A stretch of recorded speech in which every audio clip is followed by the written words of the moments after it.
Boa tarde a todos e a todas. Eu gostaria de agradecer vocês pela paciência, porque a essa hora da tarde ainda estão aqui para ouvir uma proposta política da política pública de educação infantil.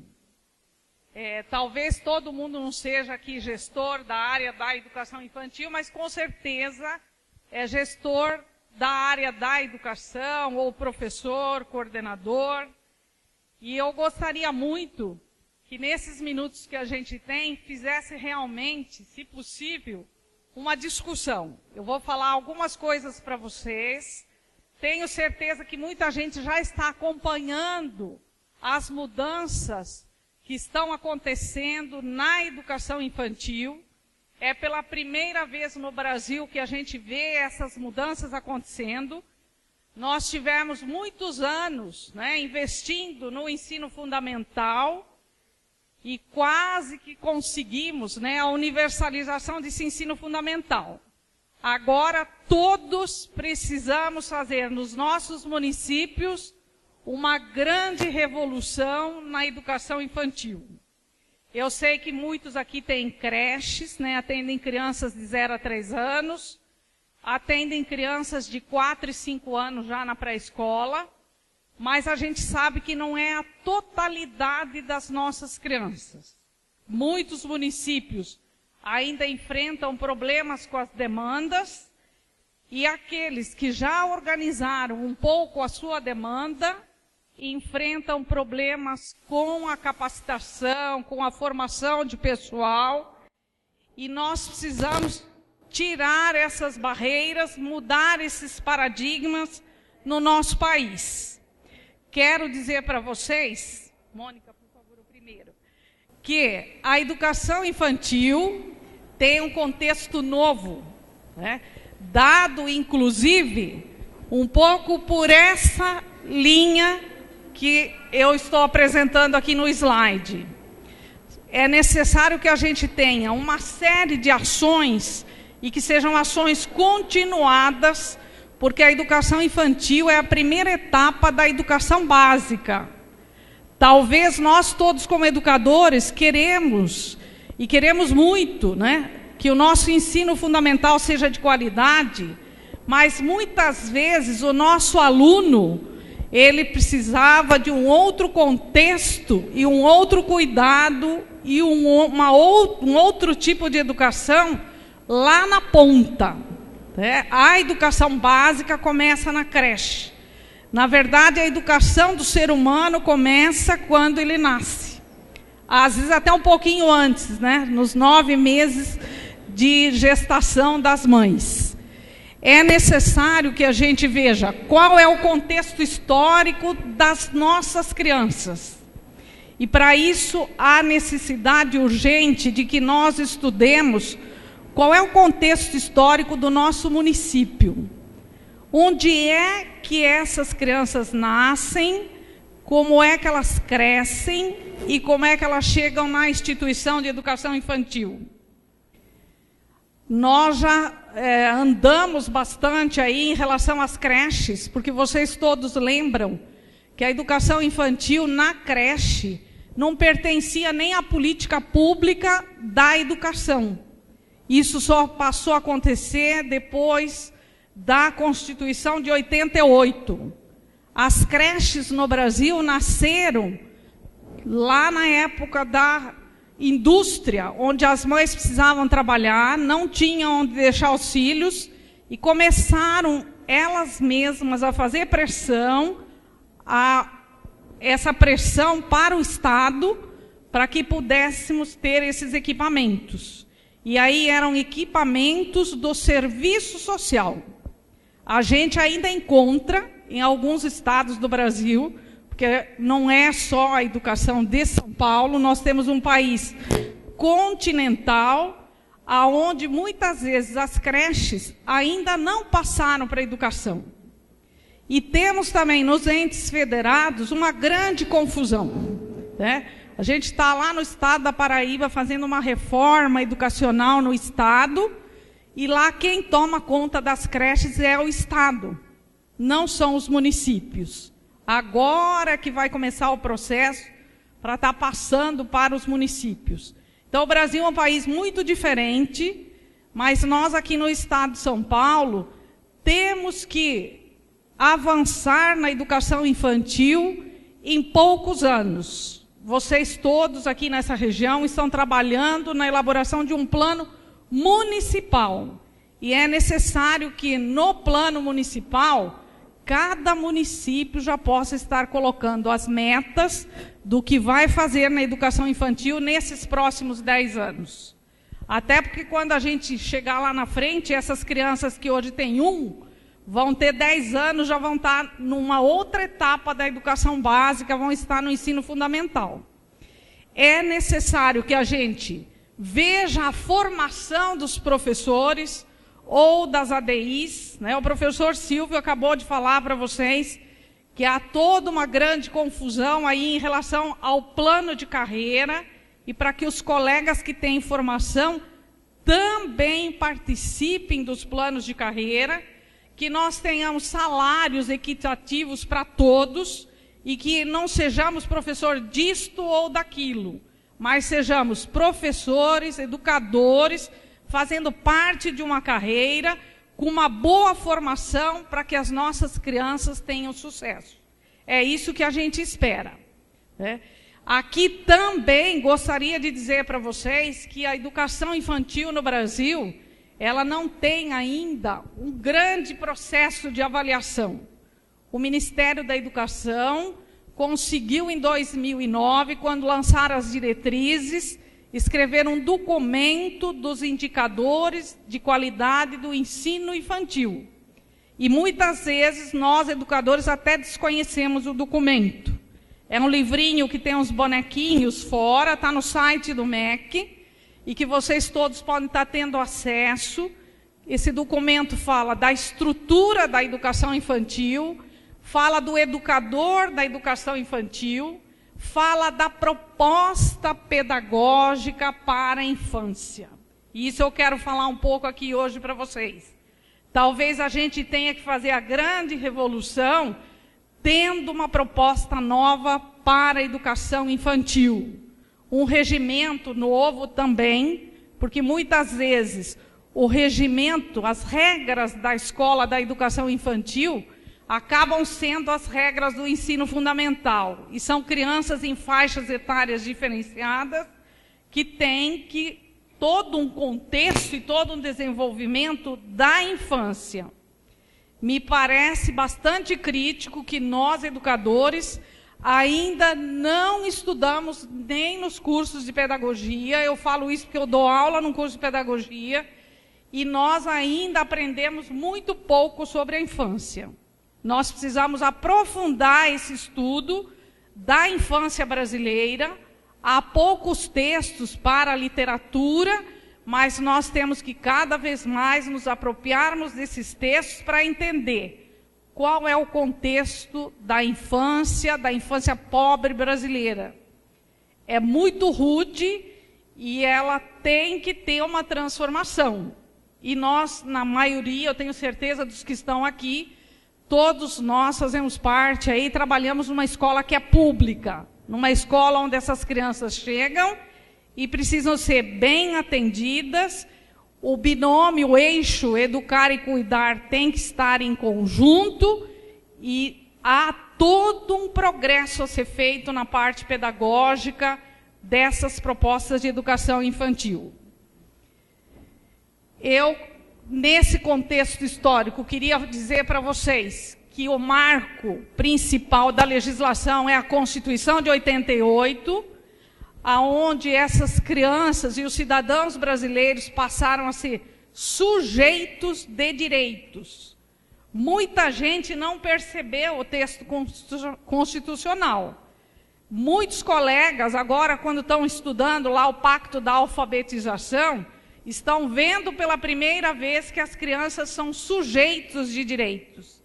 E se tem direito, é um direito do Estado. O pai, a mãe dessa criança, ela tem que ter pelo menos a vaga no equipamento educacional para fazer a matrícula. Isso é uma coisa nova.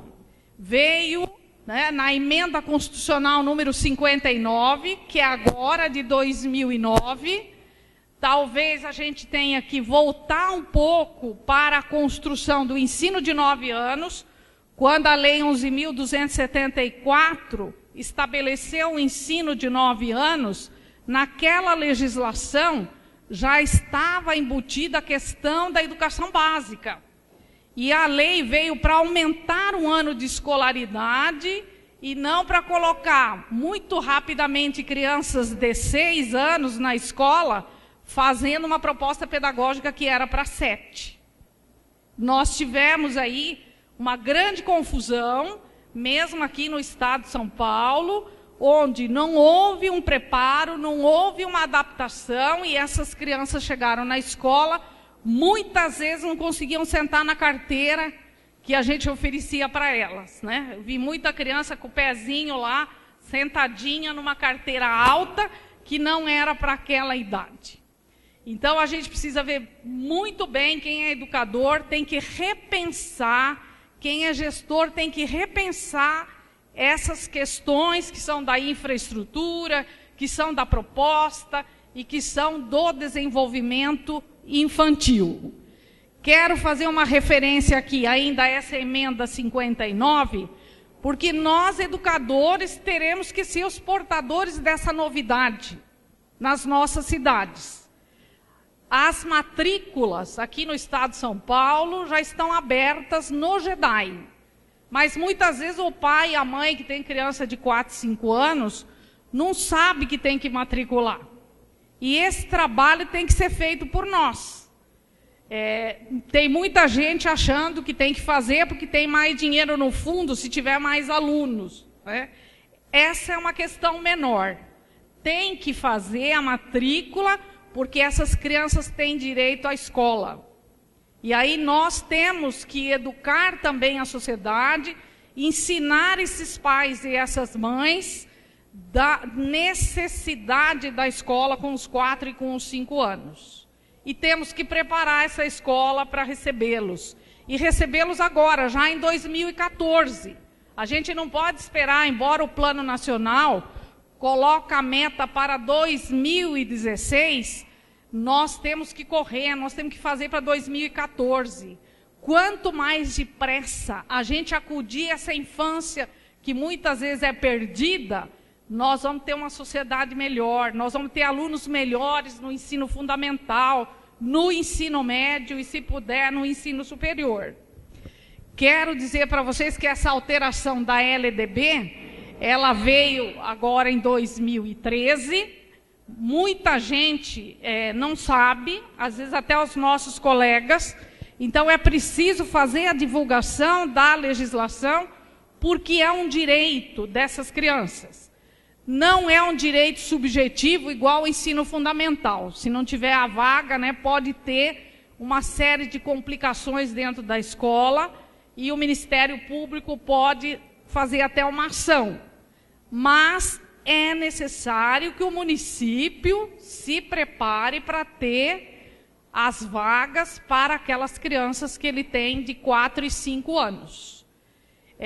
Os gestores, nos nossos encontros, a gente tem falado muito aqui na Anvapa, de que há um site, e acho que vocês todos, se quiserem, podem acessar, né, a informática veio para nos ajudar, do SEAD São Paulo, é com S, SEAD. O SEAD São Paulo traz uma estatística das crianças de cada município nosso, de cada município do estado de São Paulo, com o número de crianças que tem 1 ano, 2 anos, 3 anos, 4 anos, 5 anos e assim por diante até os 17 anos. Então, se eu tenho no meu município 300 crianças entre 4 e 5 anos, eu tenho que começar a preparar as vagas para esta clientela escolar. Esse é o primeiro passo, talvez, que a gente tenha que dar para poder começar a atender a educação infantil nas nossas cidades. Queria também deixar um pouco claro aqui para vocês quais são as concepções da infância que a legislação nos traz, né? é muito difícil e às vezes nós não temos o preparo da sociologia, da psicologia social, para a gente poder ler o contexto da nossa infância. É necessário que a gente venha, né, olhar um pouco para a criança como produto de uma cultura e de uma história de um sujeito que tem, quando chega lá na nossa frente, na nossa sala, ele tem uma história. Ele é uma criança de 4, de 5 anos, ele não é alguém que não sabe nada. Ele é alguém que passou, nasceu numa família, que cresceu nesse contexto familiar, que traz para dentro da escola uma linguagem, traz a sua cultura e que muitas vezes nós, educadores, não sabemos. Esse talvez seja o grande projeto que nós temos que fazer, conhecer as nossas crianças, conhecer as nossas famílias e conhecer o contexto em que elas vivem. Sem esse conhecimento, muito difícil a gente estabelecer um vínculo de uma proposta para aprendizagem. E uma aprendizagem que não é, também se faz uma grande confusão na nossa cultura escolar entre aquilo que essas crianças têm que aprender. Muitos professores, muitos educadores determinam já uma alfabetização que é precoce, e que não vai acontecer nessa idade se não for com uma proposta do brincar. Eu quero ainda mostrar aqui hoje para vocês, além da concepção da infância, mostrar um vídeo de um país que faz educação infantil bem feita, que tem já como prioridade, já há quase 20 anos, uma proposta de educação infantil que é a melhor do mundo. E que nós temos que conhecer. Às vezes, o que o outro fez, mesmo que seja num outro contexto histórico-social, serve para que a gente tenha e dê aí os primeiros passos. Na concepção, eu já falei para vocês das crianças que são sujeitos de direitos, vê o mundo com os próprios olhos, são pessoas que têm inteligências muitas vezes múltiplas. Nós precisamos fazer o papel da escola hoje, o que é fazer com que essas crianças se desenvolvam e tenham argumentação, tenham linguagem, não sejam sujeitos passivos, talvez como nós fomos, ou como muitos dos nossos jovens são hoje. A questão educacional começa na ponta, começa lá dentro de cada sala de educação infantil, que muitas vezes não precisa ser nenhuma sala. Muita gente me diz assim, mas nós não temos 300 crianças e só vamos atender 150, porque não tem sala. E aí começa todo um questionamento, de repente, se a gente não tem que tirar essas paredes e essas salas dentro da nossa escola da educação infantil. Às vezes um galpão grande serve como estrutura para uma grande escola, para uma grande proposta pedagógica. É que eu sei que a gente pensa na estrutura escolar que nós fomos para a escola. Estou vendo muita gente jovem aqui, talvez não para a escola que eu fui, mas para a escola que vocês foram. E esses paradigmas têm que ser mudados. Nós temos que fazer isso de um outro modo, até para que a gente possa atender toda essa nossa clientela. Ainda na concepção de infância, eu queria me reportar a questão da creche desde o bebê, a preparação das nossas creches. Ainda, a gente tem andado bastante aí pelos municípios do estado de São Paulo e tem visto coisas muito bem feitas, mas nós temos ainda muitas creches sem proposta pedagógica alguma. As crianças estão lá num espaço limpo, se alimentam, está tudo às vezes muito montadinho, muito bem feito, mas não tem proposta pedagógica. E às vezes o nosso educador, até quando a creche tem o professor, ele não desenvolve um trabalho de sensibilização, de simbolismo. ele não consegue estabelecer um vínculo com essas crianças. Nós precisamos ampliar esse trabalho. Não é nos 4, eu falei aqui bastante dos 4 e dos 5 anos, mas na creche, tem creches com 3 meses, a criança já está lá. Gostaria um pouco de saber quem é que aqui tem creche, trabalha como educador na creche. Levantem a mãozinha um pouco. Obrigado, obrigado. Então tem bastante gente de creche. A proposta nas creches é realmente de uma reformulação integral do espaço físico, da proposta pedagógica, do regimento, das regras e principalmente da articulação que a gente tem que fazer com essas famílias. A mãe que vai trabalhar e deixa um bebezinho de 3 meses, de 4, às vezes de 5, na nossa mão de educador, é porque ela realmente precisa e confia. Precisa que nós tenhamos também a resposta a essa demanda. Que a gente faça um bom trabalho e que a gente eduque essa criança, porque nós não estamos fazendo só o trabalho da escola, nós estamos complementando o trabalho dessa família, que muitas vezes é a única condição que tem de deixar o filho na creche e poder ter um trabalho e o sustento familiar. Queria também dizer para vocês que essa questão do ECA, né, o ECA trouxe na legislação uma infância que vai até os 12 anos. E muitos de nós achamos que infância são só esses pequenininhos da pré-escola dos 4 e dos 5 anos. Quando ele tem 6, vai para o ensino fundamental, pronto, já é outra etapa. Nós confundimos a questão da escolaridade com o desenvolvimento infantil. Ele saiu dos 5 anos da pré-escola, mas ele tem que ter uma continuidade no processo pedagógico do ensino fundamental. E vocês podem estar pensando, mas como vamos fazer isso? É muito simples. Se a gestão procurar sentar os professores do ensino fundamental com os da educação infantil, já estará dando um grande passo na articulação entre os 2 níveis de ensino que fazem a etapa da educação básica. Isso não é difícil de fazer. É que nós não estamos acostumados a isto. E muitas escolas ainda não fazem. Às vezes é tudo dentro do mesmo prédio, não importa se é dentro do mesmo prédio ou em prédios separados, mas nós temos que sentar e fazer essa discussão. O que eu, professora do primeiro ano, espero da minha professora lá da criança da pré-escola de 5.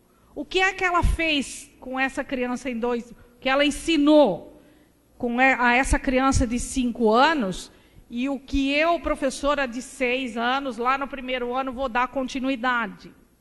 Nós temos um ensino na educação básica truncado entre os próprios níveis de ensino. A educação infantil é uma coisa, muitas vezes até para os gestores, o ensino fundamental é outra, então quando vai para o ensino médio, né, já é pré-adolescente, já é adolescente, e aí nem as famílias querem acompanhar mais. Então isso é muito ruim, porque nós não estamos trabalhando de modo articulado para que a gente possa ter uma educação da infância, da pré-adolescência e da juventude integradas. Quero passar aqui algumas imagens para que vocês tenham um pouco, nessa concepção da infância, a relação que existe, não só no nosso país, mas a infância perdida que está aí no mundo, que está por outros países. Aqui tem umas imagens um pouco já da infância mais moderna, da infância de hoje. Pode passar. Mas aqui tem a infância do trabalho das crianças e do trabalho pesado infantil. Isso é uma realidade que existe no Brasil. Crianças de 6, às vezes até de 5 anos, que participam muitas vezes da renda familiar. Eu vi isso em alguns estados do Nordeste, é muito triste. Uma criança de 5 anos passar o dia inteiro ralando coco, porque à noite, quando a mãe chega, precisa botar tudo num saquinho e vender. Aquilo é o sustento da família. E a gente só sabe disso quando a gente faz a leitura do contexto infantil, né? E isso é uma realidade. Nós temos, né, que terminar de uma vez, extirpar a questão do trabalho infantil do Brasil. No outro seminário, lá no Côte d'Ivoire, um pessoal de um município colocou, inclusive, uma questão da escola muito triste em relação ao trabalho infantil. As crianças vão para a escola do ensino infantil de segunda a quinta-feira. Na sexta-feira é o dia do roubo da carga na BR-116. Os pais levam os filhos e aí o caminhão que tem carga ou de prato, ou de bandeja, ou de que for, eles roubam essa carga e as crianças passam a madrugada inteira até outro dia catando aqueles produtos e eles vão levando para depois vender. Então, as escolas não conseguem fazer o seu trabalho nas sextas-feiras. Não cumpre o calendário escolar. Olha que a realidade triste agora. Um promotor público, né, que faz a defesa da cidadania, em conjunto com as gestoras, em conjunto com alguns pais que fizeram a denúncia, estão trabalhando para que isso não aconteça mais. É claro que cada um tem que olhar o seu contexto. De repente, vocês estão aqui numa região onde essas coisas não acontecem, né? Mas as crianças do Brasil ainda passam por esta situação de vida. E isso é muito triste, porque quando chega na escola, reflete tudo isso, né? Tudo isso tem que ser trabalhado. E aí tem que trabalhar com as famílias. Talvez nós sozinhos da educação não demos conta. É preciso chamar a política pública da saúde, é preciso chamar a política pública do desenvolvimento social, para que em conjunto a gente possa dar resposta a essas questões da infância. Pode passar outra? Tem vários aqui em relação ao trabalho infantil. Pode passar, Mônica, fazendo favor. Pode ir. Um pouquinho mais, aqui nessa imagem, né? Um pouco a questão da infância mundial, porque de repente a gente pensa, é só no nosso país? Não, nós temos crianças no Oriente Médio participando da guerra. Uniforme, pistola, tá certo? Então, os problemas são mundiais, na verdade. No Brasil, há um peso muito grande na questão socioeconômica, na questão da pobreza. Mas nós temos que olhar um pouco para o mundo hoje e ver qual é o contexto dessa infância. Pode ir? Também aqui da miséria, da pobreza na África. E agora eu queria parar um pouquinho aqui para dizer para vocês que esse conceito de infância é muito novo, né? A infância, como nós entendemos das nossas crianças, não foi sempre assim no mundo. Tem aqui umas figuras do livro do Arrier, que é um escritor francês que estuda a infância mundial, que mostra que as crianças lá na Idade Média eram consideradas pequenos adultos. Na antiguidade se misturavam na civilização ocidental aos adultos. E essa concepção passou um pouco para nós. Tem muitas pessoas que consideram as crianças até hoje pequenos adultos. E eles não são. Então esse é o primeiro ponto da nossa reflexão. Quem é essa criança e que conceito que eu tenho da infância? Talvez todos aqui, hoje não dá para fazer um exercício, porque vocês são muitos, mas a gente teria que fazer um exercício um pouco da nossa infância. O que é que cada um lembra da infância, da sua infância? Como é que viveu? Tenho certeza que muita gente aqui lembra de pular corda, de ir para a rua, de brincar com o vizinho, de fazer tanta coisa, né, boa, porque teve uma infância feliz. Talvez um ou outro, não é? E às vezes a gente não sabe, está um pouco na questão da formação de cada um, a questão de o que a gente viveu na nossa infância. E ver um pouco como que é a infância hoje, no mundo, no Brasil, no nosso município, lá nas nossas salas de aula. Isso é o primeiro ponto que vocês terão que aí resolver. Pode passar as outras aí, Mônica, meio rápido por causa do tempo, mas eu queria que vocês vissem que na imagem representada pelos pintores da Idade Média, até quando Rafael fez o anjo lá no Vaticano, né, todas as características dessas imagens são de pequenos adultos.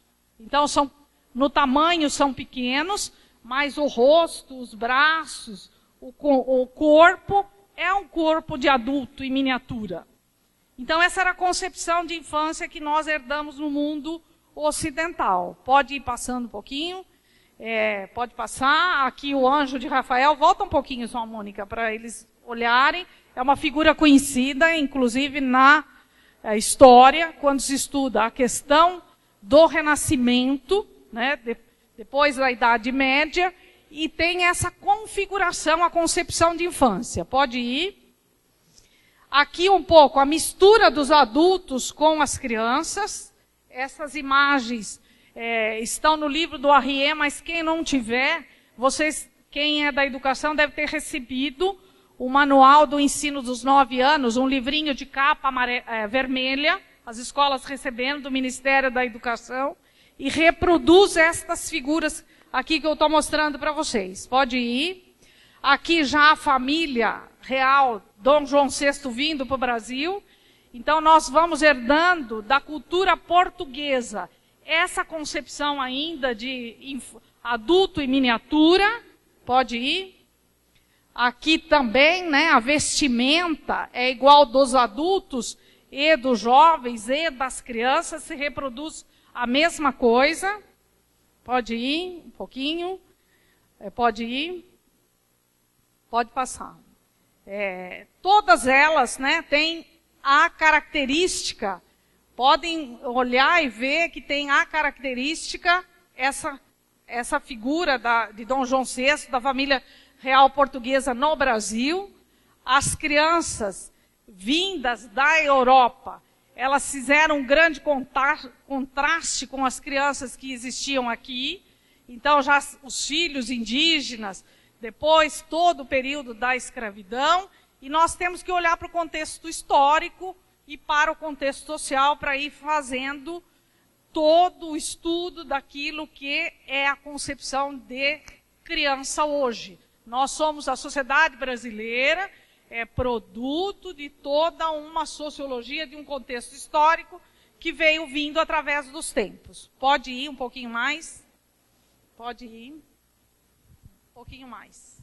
Bom, aqui já uma figura que representa o início da indústria no estado de São Paulo, quando as tecelagens, né, começam a se desenvolver no estado de São Paulo, e é a época, então, que as mães vão procurar realmente o lugar para deixar seus filhos e para o início aí das creches. Pode passar.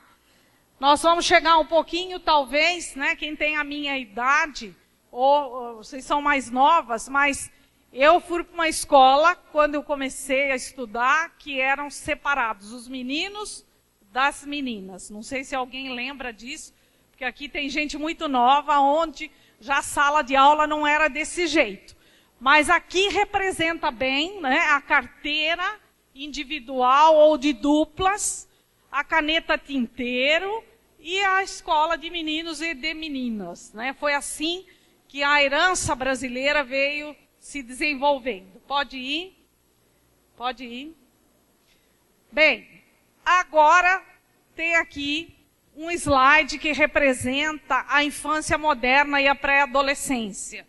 São outros aspectos que precisam ser observados e que muitas vezes nós temos que tomar cuidado.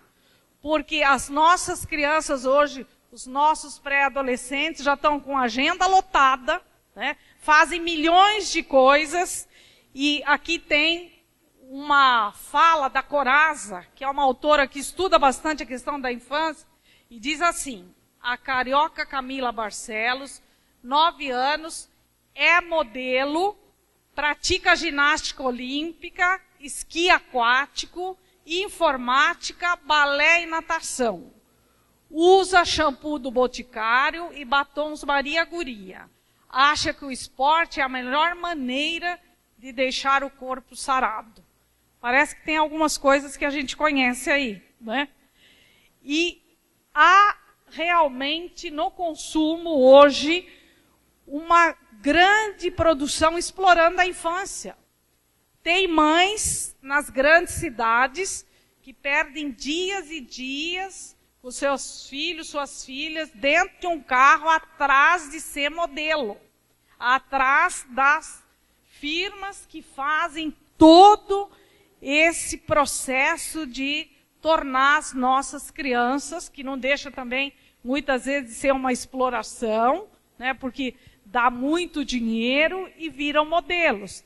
Tem agendas lotadas, tem tempo para a escola, às vezes o tempo da escola é muito pequeno e nós, professores, acabamos não entendendo. Por que não faz a lição de casa? Por que não estuda, às vezes, a lição que a gente passou? Então, esta é a sociedade moderna, que traz também uma concepção de infância e de adolescência, que, no meu modo de ver, tem uma série de coisas aí para fazer correção. Talvez isso tenha vindo muito forte hoje para a escola. E nós, das escolas, né, nós, os educadores, não estamos realmente dando conta.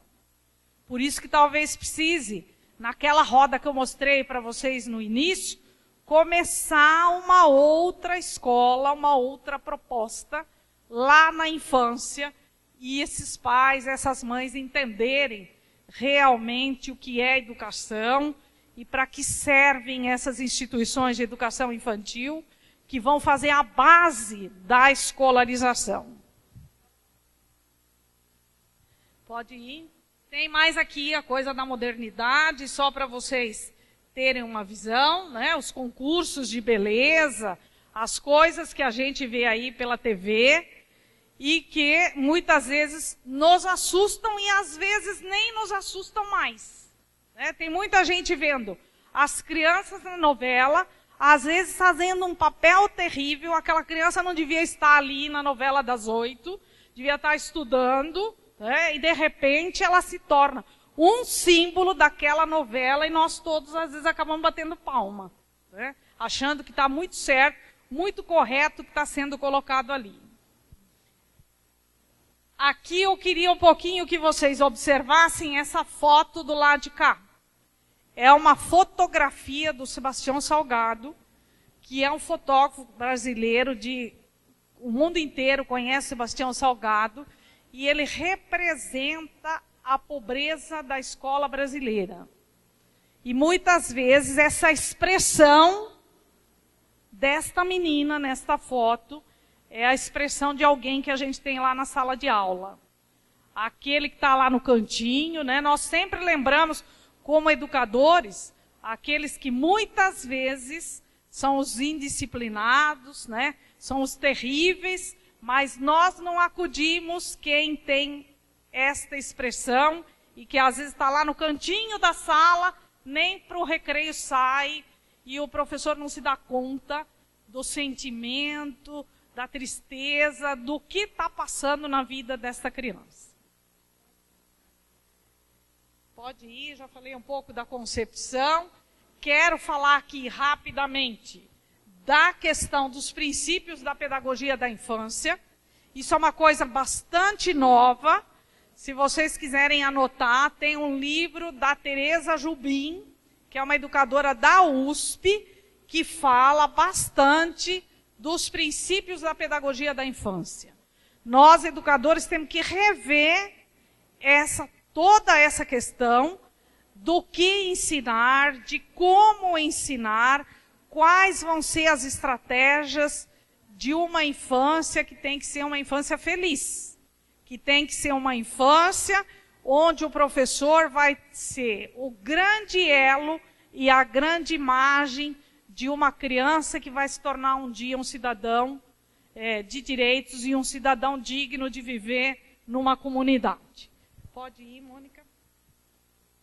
Ela fala bastante da questão da autonomia dessas crianças, da identidade da infância. Ela fala bastante dessas matrizes curriculares que nós muitas vezes temos dentro da educação infantil. Nas escolas de educação infantil se fez algo parecido quando vieram os referenciais com o ensino fundamental. E se criou lá uma matriz que não sei dizer para vocês nesse momento se é a mais correta e se é o modo melhor da gente estar trabalhando essa pedagogia da infância.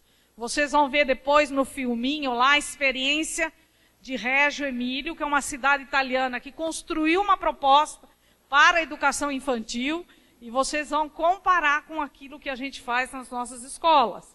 E vocês vão ver que muitas vezes essa rotina dura também de uma educação escolar não serve para que as nossas crianças aprendam. Né? Pode ir, Mônica, um pouquinho. Dos referenciais curriculares e das diretrizes, eu quero dizer para vocês que as diretrizes são de 2009. Quem é gestor da educação infantil não pode deixar mais de conhecer as diretrizes curriculares que saíram agora em 2009. Os referenciais curriculares eram anteriores, eles estão passando no Ministério da Educação por uma reformulação. E nós teremos aí talvez já em 2015 textos novos que vão falar da infância e que vão falar dos princípios da pedagogia para a infância. Então, os referenciais que são conhecidos nossos e que nós conhecemos, talvez se aposentem aí rapidamente, e nós teremos outros textos importantes para estudar e para que a gente possa reformular toda a educação infantil nas nossas cidades. Do projeto político-pedagógico, eu já falei um pouco para vocês. Nesses novos textos devem vir as diretrizes desse novo projeto político-pedagógico e muito se falará da integração entre a educação infantil e o ensino fundamental. Também as diretrizes falam um pouco da inclusão. A inclusão, que é uma questão ainda muito difícil para nós que somos educadores, porque muitas crianças, não é que elas são às vezes portadoras de uma necessidade especial, mas elas trazem, né, no desenvolvimento hoje, os psicólogos, os neurolinguistas, os pediatras estão estudando as questões educacionais junto com educadores, e muitas vezes essas crianças são portadoras de síndromes que a gente precisa começar a aprender o que é e por que é que a criança tem aquelas reações, por que é daquele modo, por que às vezes não aprende. E essa questão de não aprende, né, eu quero colocar aqui entre aspas, porque os educadores hoje têm que aprender que toda criança aprende. Toda criança aprende. Uns mais rápido, outros mais lentos, uns de um jeito, outros de outro, mas todos aprendem. São seres humanos e, como nós, todos eles aprendem. Agora, para finalizar, um pouquinho do professor. Né? Se nós temos que construir uma proposta pedagógica e temos que olhar para a formação do professor, qual é o professor que nós temos hoje, que nós somos hoje, e qual o professor que nós queremos ser daqui a 10 anos, né? Como é que vai se fazer essa linha de evolução para que a gente tenha realmente uma educação infantil? A primeira concepção é um pouco essa questão de que quem é professor da educação infantil, acha que todas as crianças são lindinhas, e elas são mesmo, né? Mas elas não são anjos. E a gente tem aí uma questão muito romântica da infância, de achar que todos são lindinhos, né? São mesmo, são lindos, né? Toda criança é bonita. As mães são as maiores defensoras, e os professores também. Mas é preciso que a gente caracterize cada um, né? Como é que é ser sujeito de um direito educacional se eu estou numa instituição para aprender, né? Uma outra questão é olhar para os estudos que existem hoje da formação biológica e psicológica das crianças e do contexto social. Contexto social é uma coisa e a formação hereditária que a criança traz é outra. Quem mora numa favela tem um contexto social, tem uma cultura que é daquele lugar onde a criança mora. Quem mora na área rural tem outra, quem mora na área urbana tem outra. Então, qual é o aspecto que nós temos que estudar com essas crianças? Trabalhar, isso todo mundo que é educador sabe, né, na questão dos conteúdos e nas habilidades de ensino. Passamos a falar em habilidades há pouco tempo, quando veio toda a novidade da Prova Brasil, e quando veio toda a avaliação, e os professores começaram a discutir as expectativas de aprendizagem, mas não muito voltado para a questão infantil, né? Voltado um pouco para os pré-adolescentes. Vamos ter que voltar um pouquinho, e aqueles que são educadores da infância terão que discutir rotinas, discutir essa questão dentro da proposta pedagógica. Pode ir um pouquinho mais. Ali, quero chamar a atenção para vocês, né, de que a gente faz isso no ensino fundamental e faz isso muito no ensino infantil também, em que a teoria é uma e a prática é outra.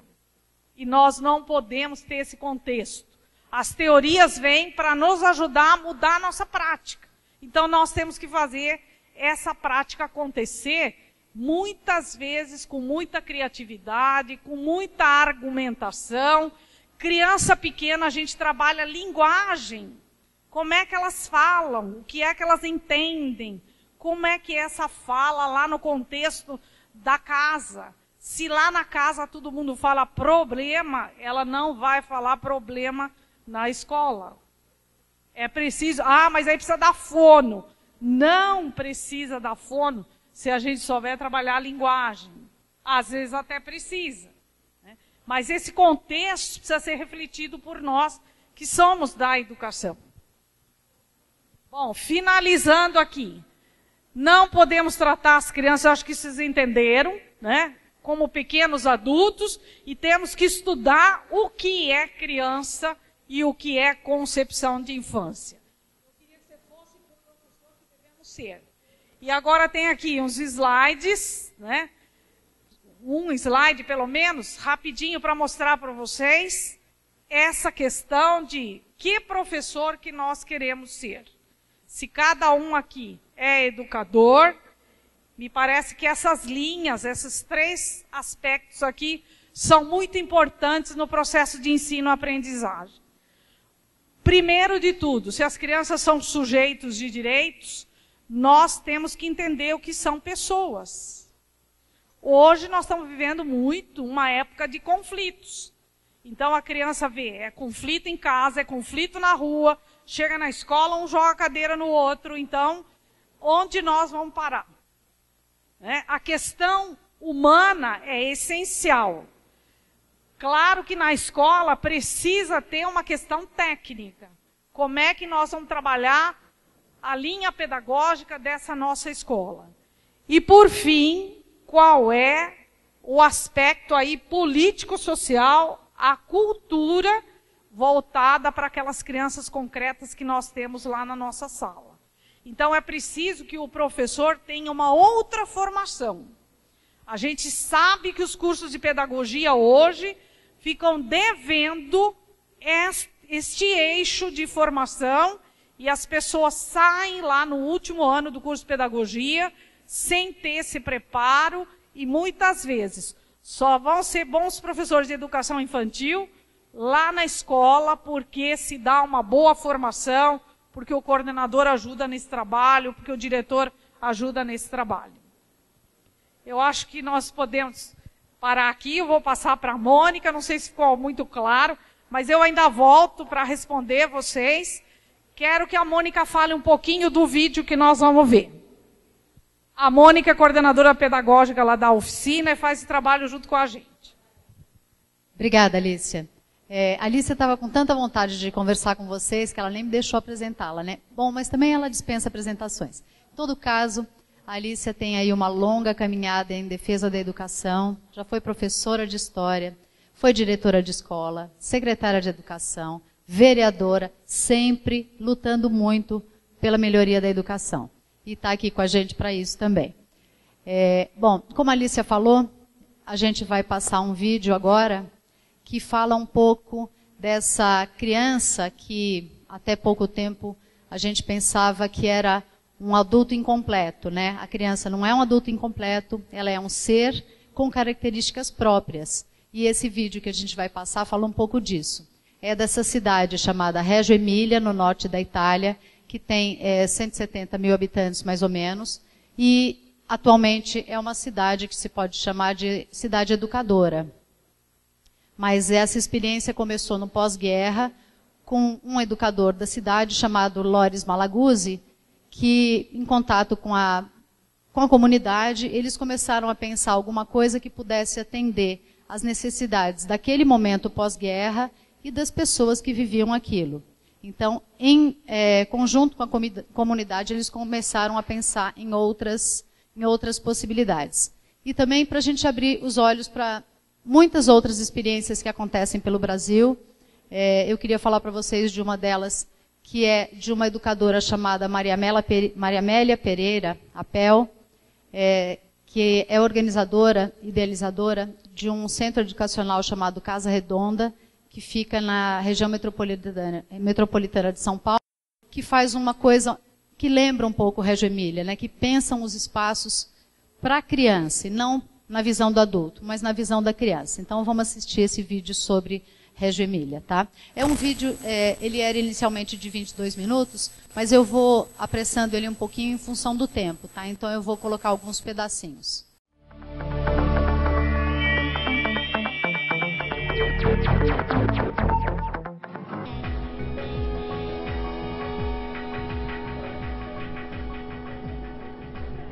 Nas escolas desta cidade italiana, o incentivo ao desenvolvimento intelectual das crianças é feito através da representação simbólica. Os pequenos são estimulados a usar todas as suas maneiras de expressão. Um enfoque muito usado hoje no mundo todo, mas que há 50 anos vem sendo aprimorado nas salas de aulas daqui. Manifestações como música,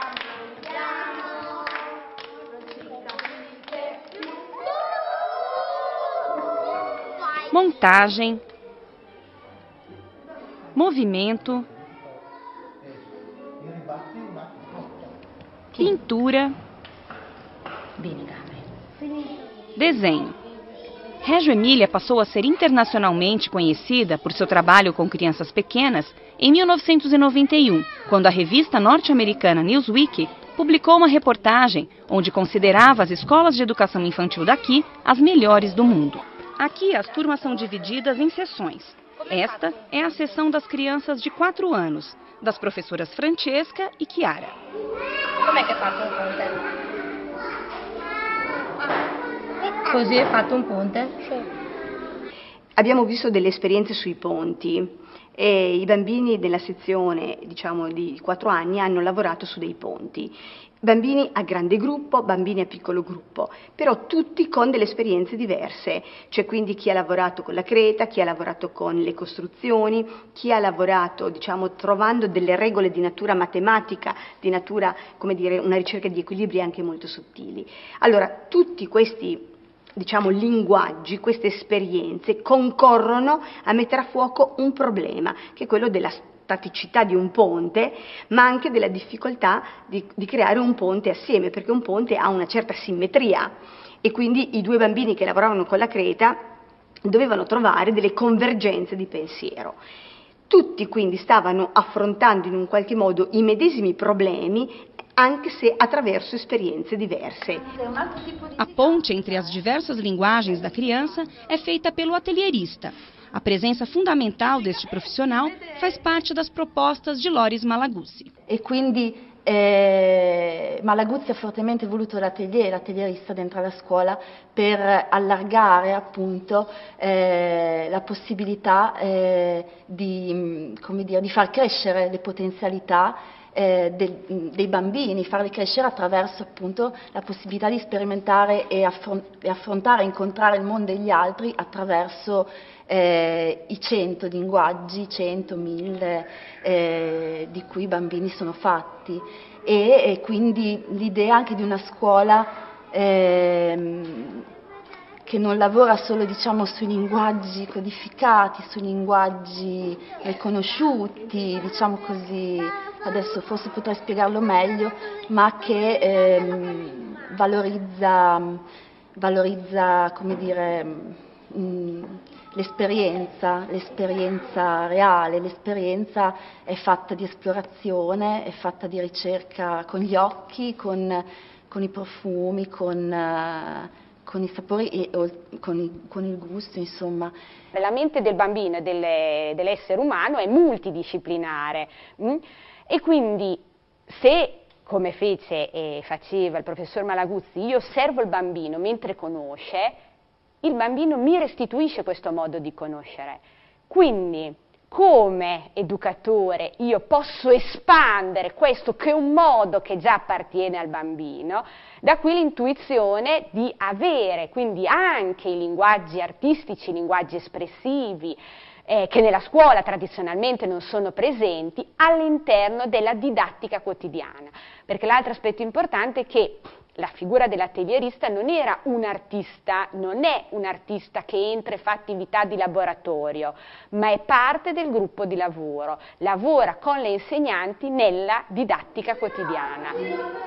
No final das atividades é o momento da grande assembleia. Aqui, as crianças contam umas para as outras o trabalho que desenvolveram em seus pequenos grupos. Abbiamo fatto lasagne.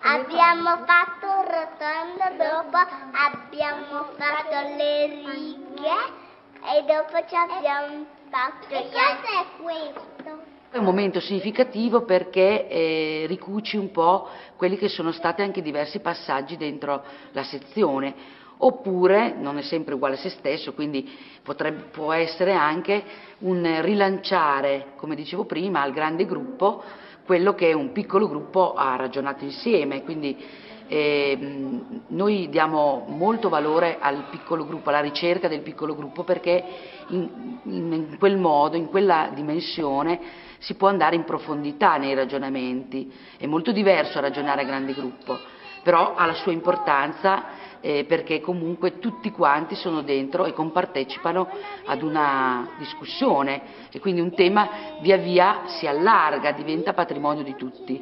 Poi quando arriva un animale di un'altra forma lo attorcigliano e lo attaccano. As professoras dessa turma participam da assembleia incentivando as crianças a avançarem em suas argumentações. E questo mi sembra un punto molto importante che porta anche a un'idea di spazio e di ambiente educativo che visitando i nostri servizi, che sono anche molto differenti ma che hanno alcune caratteristiche, qualità, valori, quello di essere luoghi e spazi relazionali, cioè che possono consentire di accogliere e di costruire relazioni. Sono trasparenti, devono consentire agli abitanti di cogliere le diverse prospettive, i diversi punti di vista. Devono essere ambienti che consentono al bambino una molteplicità e pluralità di esperienze sensoriali. Sono ambienti che hanno sono laboratori sensoriali nei quali i bambini e gli adulti insieme possono costruire delle avventure di conoscenza. Sono ambienti che hanno nell'estetica una qualità importante, ma un'estetica, come diceva Beckson, come elemento di qualità della conoscenza, cioè la struttura che connette. Quindi questa è sempre una tensione, un elemento particolarmente presente nei nostri ambienti. Um bom exemplo de como o espaço pode interferir na aprendizagem é o que acontece com esta turma de 5 anos. No final do dia, depois das crianças passarem um período inteiro construindo projetos, as suas construções não são guardadas. A sala não é organizada. O objetivo é que as crianças possam, no dia seguinte, dar continuidade às suas pesquisas. È assolutamente importante per noi che i bambini abbiano la possibilità di mantenere quello che realizzano nella giornata e che possano intanto comunicarlo ai loro genitori, cioè possono anche ritornare in un momento successivo sulle cose, ma possono anche avere un filo narrativo, un filo di continuità anche per il giorno dopo. E tra l'altro ci sono proprio anche esperienze che maturano nel tempo, non si fermano e non si concludono nell'arco di una giornata. A professora, a atelierista, a pedagoga e a cozinheira formam a equipe de educadores. Sulle palline. Sulle palline? Sì. E poi? L'importanza di questi momenti, di queste situazioni dei bimbi che entrano in cucina sono molteplici, cioè in quella situazione il fatto dei bimbi che vengono e abbiano l'opportunità sia del rapporto con i cibi o in questa situazione come quella di ieri, il fatto del tagliare la frutta e di conoscerla, infatti in quella situazione è uscito in particolare questo fatto dello sbucciare il mandarino e l'arancio, il fatto dello spruzzare, questi oli essenziali che fuoriuscivano, il profumo, il fatto dell'opportunità anche di assaggiare immediatamente il cibo che tu vai a preparare. E oltre a questo è il fatto anche di entrare dentro a un luogo che molto spesso è un luogo un po' inusuale, non anche a casa i bimbi hanno l'opportunità di collaborare con le mamme, di entrare in cucina e di avere questo rapporto e di direttamente questa manualità anche questo fatto di avere magari anche a disposizione un coltello, che molto spesso i genitori sono molto intimoriti di usare anche questi attrezzi, di avere questo uso manuale di un uso del coltello, appunto come si diceva, e questa opportunità di tagliare, di verificare, di assaggiare direttamente. A presença das famílias na escola acontece naturalmente. Faz parte da filosofia desta abordagem curricular que nasceu e continua a se desenvolver a partir de um desejo comunitário. Allora, intanto comunque partecipo come genitore, quindi come genitore con mio figlio colloquio, quindi prima di andare a scuola e tornati da scuola, quindi è molto importante insomma questo rapporto genitore-figlio prima e dopo la scuola. Poi rispetto al contesto scolastico è cogliere tutti i momenti tipo la mattina quando lo si porta a scuola e quindi con lui insomma fare il percorso, con lui entrare dentro al contesto scolastico, così come venirlo a prendere, quindi accoglierlo quando si torna via. E poi c'è tutta la partecipazione rispetto alle contesti e a tutte le iniziative che le scuole fanno, quindi partecipo sicuramente agli incontri, alle riunioni che si fanno con maestri e pedagogisti per capire le iniziative, quello che si fa, partecipo al consiglio della scuola e quindi rispetto insomma, alle politiche, a quello che si sceglie, insomma, al percorso educativo di questi bambini e quindi in qualche modo sono coinvolto dentro agli attori, quindi educatori, bambini e genitori rispetto a fare insieme un qualcosa, un percorso tutti insieme. Esse vídeo fala pouco de uns espaços, mas aí vocês podem estar dizendo, mas esses espaços aí não tem nada a ver com a nossa realidade. Mas como a Alicia já estava dizendo, um galpão já resolve bem o problema. E aquela educadora que eu falei para vocês, a Pel, lá da Casa Redonda, ela sempre diz que as crianças, elas ensinam para a gente a forma como elas aprendem. Então, se a gente ouvir mais as crianças, a gente consegue fazer coisas que são mais para elas mesmo. Então, eu sou professora também da rede municipal e mês passado eu fiz uma experiência com as crianças com peão, aquele peão mesmo que a gente brincava. E praticamente 99% das crianças nunca tinham brincado com peão. Eles brincam com um tal de um negócio hoje que chama Beyblade, que é um peão meio que gira sozinho, mas aquele peão mesmo de jogar, de ter habilidade de enrolar, de ter... Eles nunca tinham visto. Então a gente, nesse Território do Brincar, é um site, chama Território do Brincar mesmo, vocês encontram várias experiências até de como fazer com eles. Algumas coisas que a gente brincou e que hoje não tem mais. Eu vou devolver a palavra para a Alícia, que vocês estão muito ansiosos para ouvi-la. Obrigada. Obrigada, Mônica. Para a gente poder finalizar, né, hoje tem muitas coisas que nós podemos ter acesso via internet mesmo. Eu acho que o computador veio realmente para nos ajudar a fazer essa transformação, mas muitas coisas, no nosso contexto, na nossa realidade, nós podemos fazer.